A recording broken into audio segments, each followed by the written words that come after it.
Growth. What if I told you growth wasn't always something that's going to produce growth? You'd be like, what are you talking about? Now, dismissive avoidant, which is an attachment style within attachment theory, uses growth sometimes to stunt other areas in their life.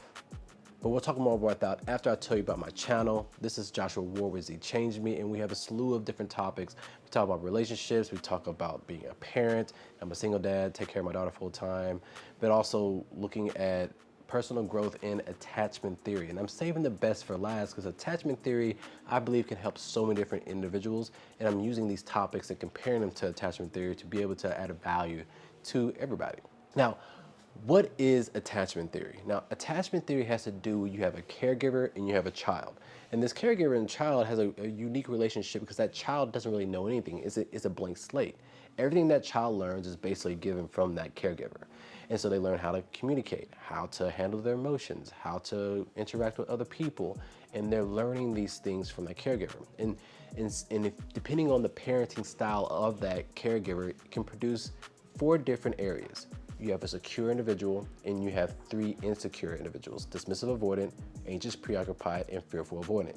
There are different ways to actually explain or use different interchangeable names for these, and you can check that up in this video here. They can give more detail with that. But when you have a secure individual, I like to think about it how they view themselves and how they view other people. Secure individuals view themselves very high, but also they view others very high. You have the dismissive avoidant. Dismissive avoidant has a very high view of themselves, but a negative view of other people. Again, that's mostly because a lot of times in neglect, they had to learn how to trust themselves, and the people around them probably weren't there emotionally to really help them go through those situations. Anxious preoccupied really has a negative view of themselves, a positive view of other people. That could be because of helicopter parents, that could be inconsistent parenting, different things from there. Then you have fearful avoidant. They have a negative view of themselves and a negative view of other people. That could be severe neglect, abuse, things like that can actually produce those. But we're talking about more specifically today, dismissive avoidant, all right? So the dismissive avoidant, they had to grow up in a situation where they don't really truly understand how to explain their emotions. They had the environment of like the parents give them a safe environment and secure environment, but when they needed emotional connection, emotional attunement, or just helping with that area of their lives, that was absent, okay? And that produces a lot of problems on the back end and also coping mechanisms to be able to adjust to that learning. So let's talk about that. Now, because the dismissive avoidant didn't have any true type of modeling on how to connect emotionally, I mean, again, it's not their fault. It was the hand that were dealt. And so because that child tries to survive in life, they use certain type of coping mechanisms to really just avoid emotional intimacy and connection. And they'll do that by shutting down. They'll do that by deflecting and also just getting defensive. They'll do that by using their intelligence to overwhelm people. And so all these different connections and different ways, and every attachment style has their own coping mechanism to be able to compensate for the deficiencies they didn't have in growing up. But the one that's really surprising is growth. Now, growth is surprising because you think, okay, growth, you're improving, but sometimes the dismissive avoidant will actually use growth as a distraction to deflect. So they're growing and developing in other areas to really compensate for the emotional lack of intimacy. So and a lot of times I believe if I get better and stronger in the areas that I'm good at, then what happens is then I can overshadow the lack of understanding and willingness to do the emotional intimacy area. So that really goes into a more deeper understanding, which is leaning into uncomfortability. So when I was going to therapy, I was asking my therapist a question like, hey, so why don't people make it through marriages and relationships and things like that? And she said something that really was profound. And she says, sometimes people have a difficult time leaning into uncomfortability. And so when you start to look at that, it's kind of like, what's stronger? And Titus Gibson talks about this a lot, about the fears and your feelings, but can you make your feelings high enough to overcome your fears? I was a dismissive avoidant individual I grew and do all these different things, but I realized that I needed something strong enough to want to push me to become uncomfortable. And that was my daughter. My daughter pushed me to move into the things that I didn't want to kind of address or didn't want to understand, which my emotions and all those things, right? And so you realize that leaning into uncomfortability is important, because if the person's not willing to do that, then they're not willing to want to get better. They'll always will shy away from that uncomfortability and do what they know, and they'll never actually address the situation at hand.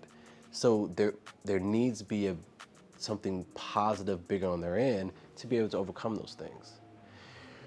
But like, at least back into growth. So dismissive avoidance will use growth to the highest level to be able to avoid the intimacy. They can go back to school. They'll sit there and try to read books. They'll try to grow in their job. They'll try to develop in that area. So it just really becomes a way of hindering from their emotions. So how can we actually help through that process? So what are some ways to actually overcome some of these coping mechanisms, and more specifically, the growth that that dismissive avoidance would use to actually hinder emotional intimacy? Now, a couple things is work with them and learn with them. And so by doing those things, you can actually show support. Dismissive avoidance, just like any other insecure attachment style, they didn't really have the proper modeling. Either they got stuck with a situation, they was trying to figure things out, the parent will go, hey, figure it out on your own, or the person will come in, or the parent will come in and just do everything for them. But with secure individuals and secure parenting, they'll sit there and help them through the process so they can learn together. And that's a certain type of emotional intimacy that is brought from that. So just kind of just supporting that individual, right? Another thing is letting them be aware of like how that makes you feel by that happening. Again, wording is always really important. If you say you and this and that, it can be very difficult. The best way how I would do it, I would sit there and say, hey, I feel that I'm missing some like emotional connection, and I believe, and it may not be true, and I appreciate the growth of who you are as a person, but sometimes I feel like that growth sometimes hinders our ability to build that connection that I'm looking for. What do you think? And that could be a way just to communicate your concerns about what you see in that area. Because a lot of times the dismissive avoidance might not even realize that they're even doing that in that way. In their mind, like, I'm growing. I'm telling you this because I am a dismissive avoidant. I grew up as a dismissive avoidant.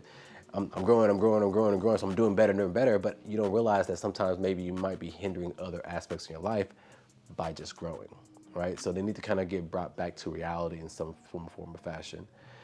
And lastly, the one way you can actually help with the growth perspective is making sure you let them know that they're good enough and that they're worthy. Because most dismissive avoidance have a worthy wound. A lot of neglect because when they grew up, they didn't have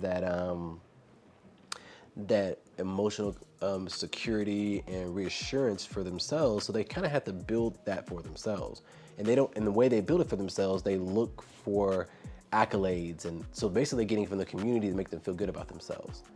But if you sit there and say, hey, you're good enough, you're worthy enough, and no matter what you do, let's just move forward and go from there. By hearing that can be very helpful. And again, it's not a conscious thing. It's subconsciously they'll feel more comfortable to realize that they are enough and they're great no matter what they do now to the world.